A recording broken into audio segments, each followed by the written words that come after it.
un virtuose comme Alain Soral. Véritable professionnel de la drague, son tableau de chasse est impressionnant. Environ 700 femmes en 6 ans, une tous les 3 jours en moyenne.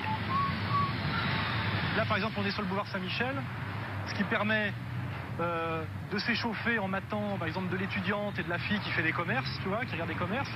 Et tu montes lentement vers la terre promise, qui est le jardin du Luxembourg, tu vois.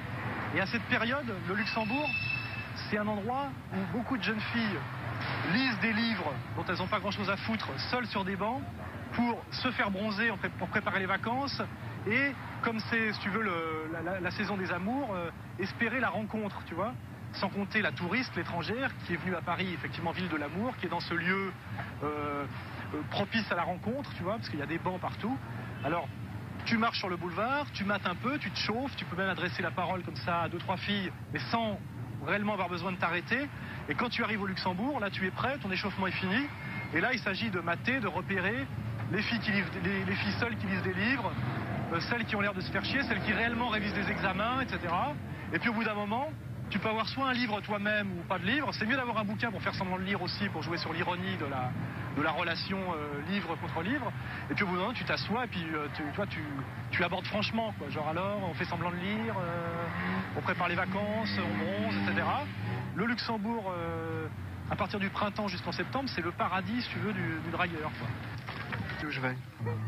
Ce qu'il faut, c'est avoir l'air suffisamment à l'aise, décontracté, pour transmettre à la fille non pas une espèce de demande angoissée à la limite d'une démarche de psychotique, mais une espèce de nonchalance et d'aisance qui fait que tu abordes cette fille sans arrière, qu'elle ressent que tu l'abordes sans arrière-pensée, que tu es un peu joyeux comme le printemps qui est sur les arbres, tu vois, que tu fais partie de la nature quelque part, hein, des exigences de la nature, et puis avec le sourire, et puis tu commences à parler, et d'une certaine manière, je dirais inconsciemment, les choses se mettent en place. Il est logique pour une jeune fille romantique qui lit un livre dans un jardin public de style 18e, de rencontrer un jeune homme. Alors il faut savoir, si tu veux, ne pas être en rupture avec le décor, tu vois.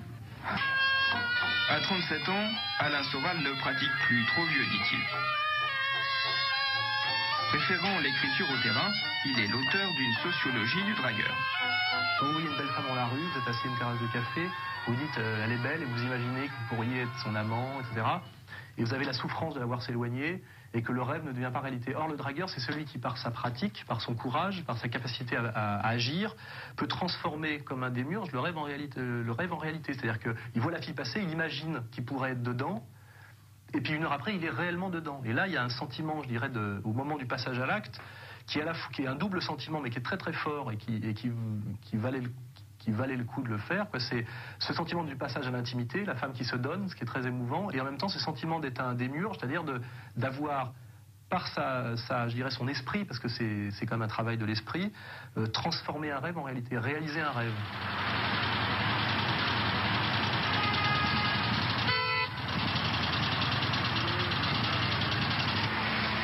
Nous sommes ici au rond-point des Champs-Élysées, là où se tient la partie théorique du stage.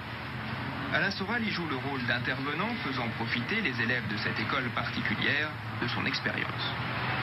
Il y a quand même cette idée profonde chez l'homme, c'est que quelque part vouloir baiser une femme qui vous plaît, quelque part c'est une faute. Pourquoi ? Parce que la mère est sacrée, hein, il y a cette idée-là. Et donc, quand vous avez cette idée-là en vous, qui est d'autant plus forte que vous pratiquez peu, c'est-à-dire que, la première chose que vous transmettez à la femme que vous abordez, c'est cette idée de je vais vous faire commettre une faute grave dont j'ai honte. Or, une femme, en plus quand elle est jolie, trouve tout à fait normal qu'un homme la désire, et il n'y a rien de pire pour un homme que d'essayer de lui faire croire autre chose, et il va l'aborder pour lui demander l'heure, un numéro de rue, et il va lui faire attention, je vous aborde pas parce que vous me plaisez. Alors c'est la faute stratégique type.